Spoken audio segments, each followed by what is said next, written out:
Boa tarde a todos. Primeiramente, agradecer aí ao grande trabalho realizado pelo Núcleo do CGI BR e seu braço operacional, NIC BR. Excelente trabalho aí de todo o staff desse evento, grande evento que estão fazendo. É um prazer estar aqui pela segunda vez consecutiva. Nós vamos falar aqui do Day Zero Attack, iniciar nossa apresentação falando a respeito da LGPD. LGPD, Lei 13.709 de 2018, que foi alterada pela Lei 13.853, onde, entre outras alterações, instituiu a Autoridade Nacional de Proteção de Dados. A lei traz como elemento de destaque a segurança da informação, presente em vários artigos da legislação, em todos os seus capítulos. O termo Day Zero Attack é proveniente do inglês, usado para descrever uma ameaça de vulnerabilidade de segurança desconhecida para o qual os desenvolvedores ainda não conhecem uma solução. Quando isso chega a mãos de criminosos digitais, eles exploram essa vulnerabilidade e utilizam para ataques de expressão massiva, né, como esses que têm escalas globais, normalmente.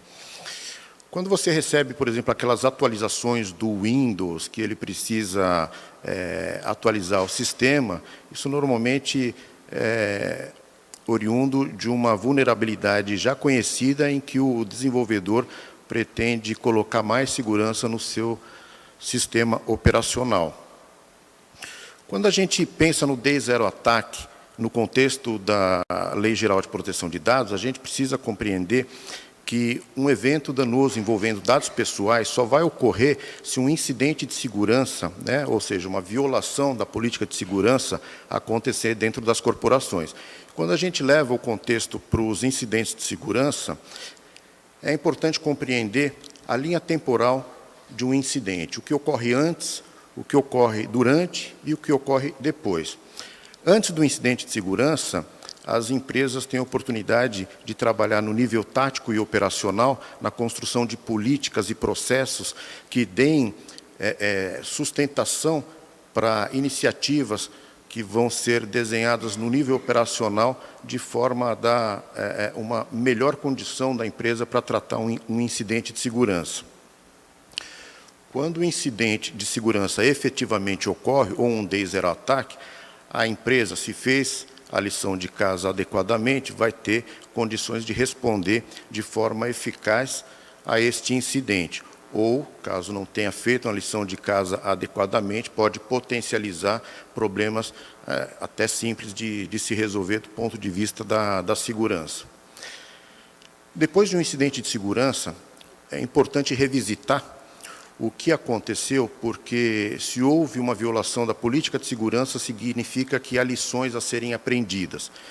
Então, é importante revisitar os processos, as políticas, o que deu errado, para revisar esses processos de forma a erradicar o incidente que gerou toda a problemática da violação da política de segurança. Dentro desse contexto, a gente questiona, governos e empresas estão preparados para lidar com o Day Zero Attack? Elas sabem com o que estão lidando?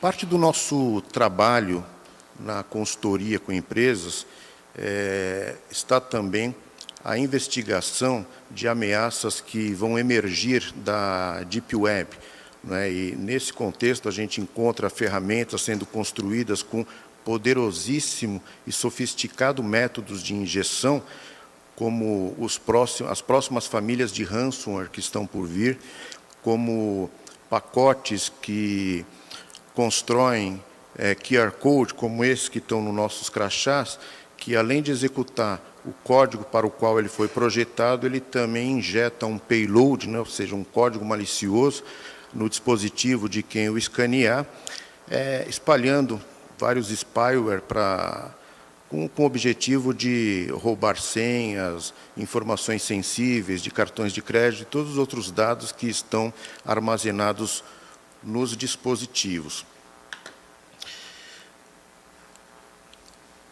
Dentro desse contexto, a gente olha para os sites do governo, e eu trouxe aqui apenas 3 para contextualizar.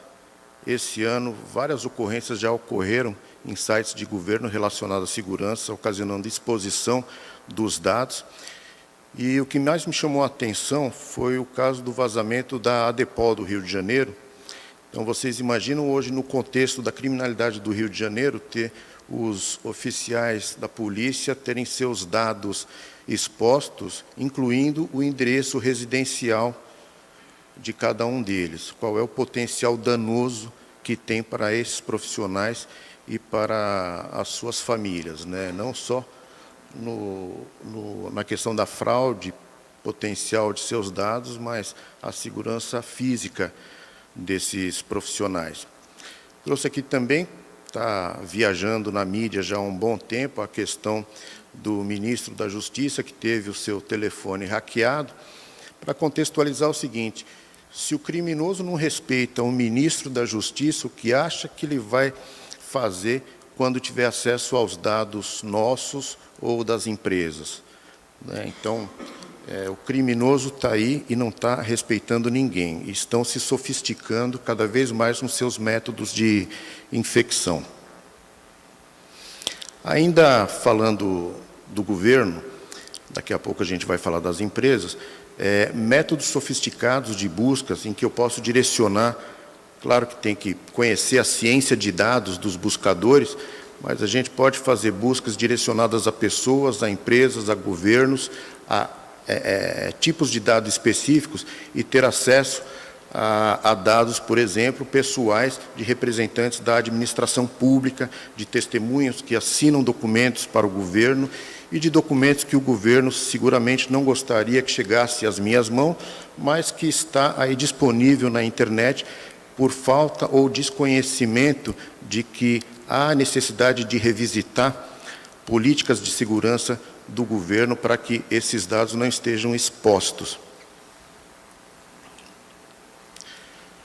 Do lado das empresas também não é diferente. Do lado das empresas, através de buscas sofisticadas que se faz hoje na internet, você tem acesso a dados pessoais de milhares de titulares dos seus dados. Evidentemente que são pesquisas com caráter técnico extremamente sofisticado, mas a questão é a seguinte: a gente ainda nem tem o Day Zero Attack, mas tem uma série de questões que já precisa ser trabalhadas para corrigir no ambiente digital.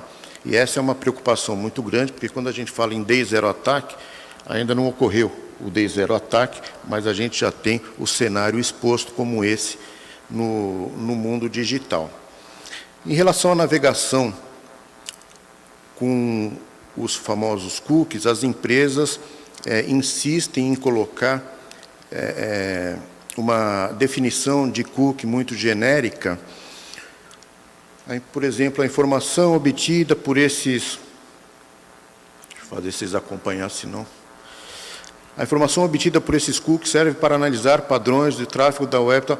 Uma grande bobagem. As empresas estão falando uma verdadeira mentira, porque os cookies consistem em bancos de dados muito específicos, com informações muito específicas, onde entre essas informações tem lá as suas credenciais, com informações de usuário e senha, que são dados sensíveis, que pela Lei Geral de Proteção de Dados, artigo 11, o legítimo interesse não poderá ser utilizado para a captura de dados sensíveis. Então, as empresas vão precisar rever como elas vão fazer para coletar os dados pelos quais elas faturam milhões e milhões de dólares com os seus dados pessoais e os meus.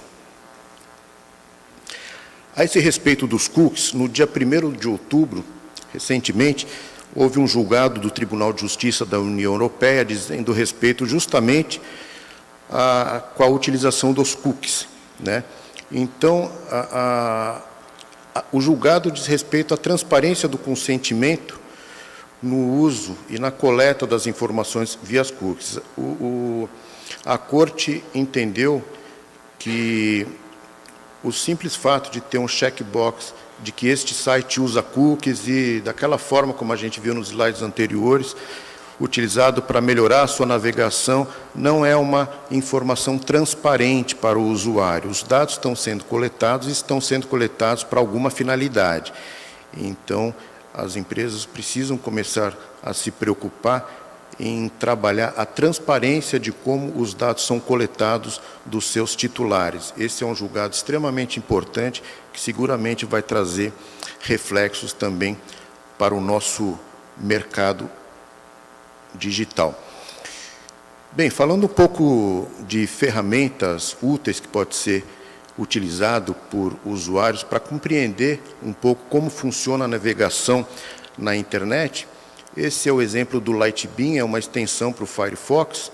Então, só para contextualizar, tem ali o Gzinho, que foi o site que eu acessei do Google e depois eu fui para esse site europeu.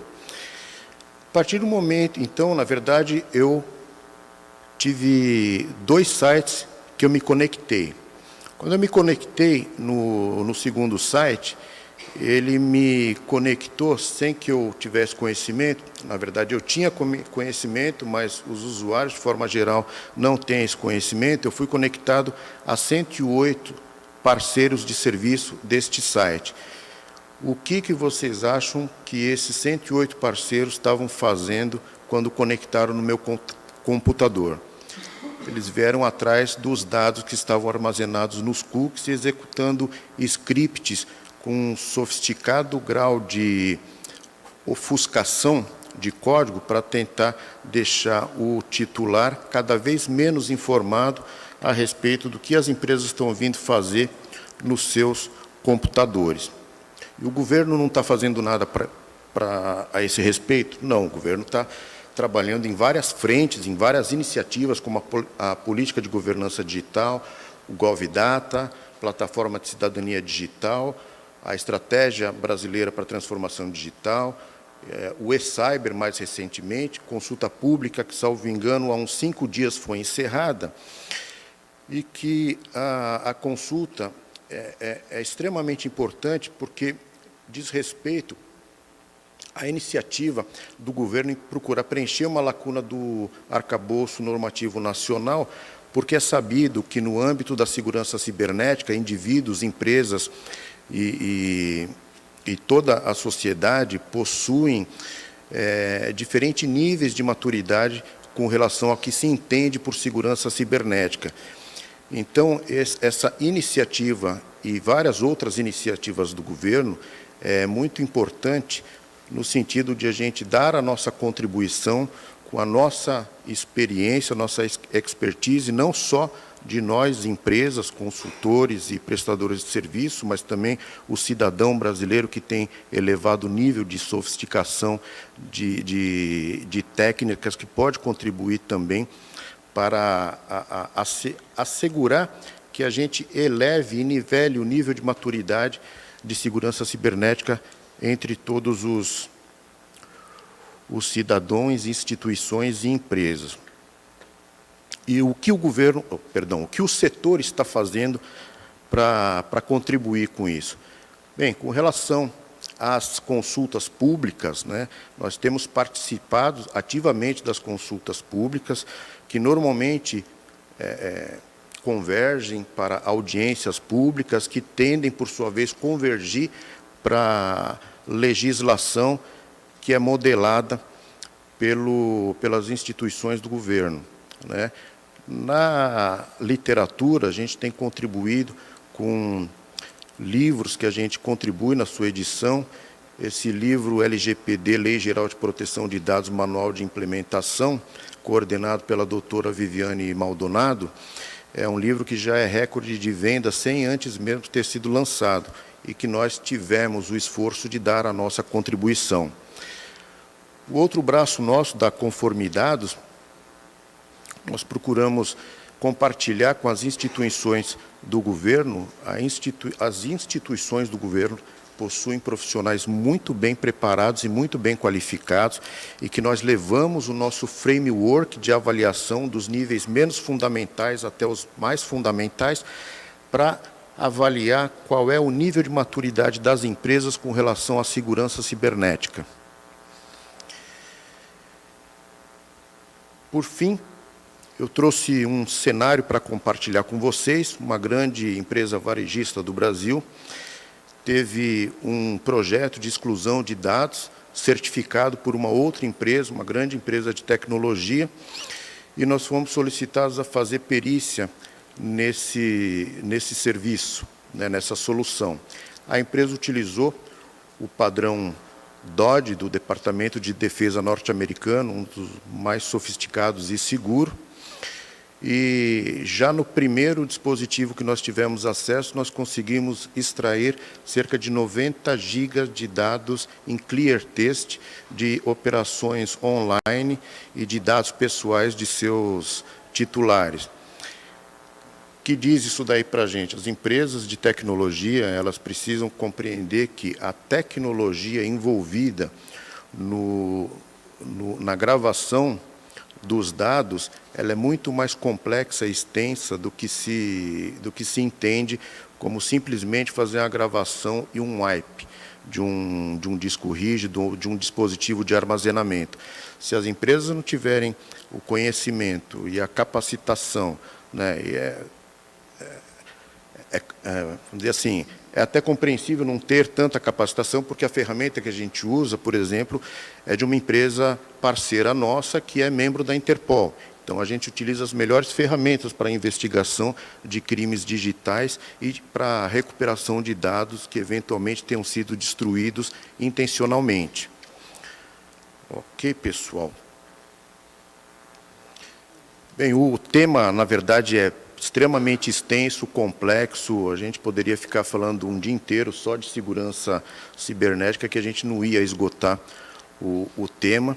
Eu gostaria de agradecer mais uma vez ao CGI, ao núcleo CGI e o seu braço fantástico do NIC BR. O staff todo está de parabéns, equipe espetacular que está desempenhando o trabalho aqui nesse evento. Agradeço pela atenção de todos. Muito obrigado.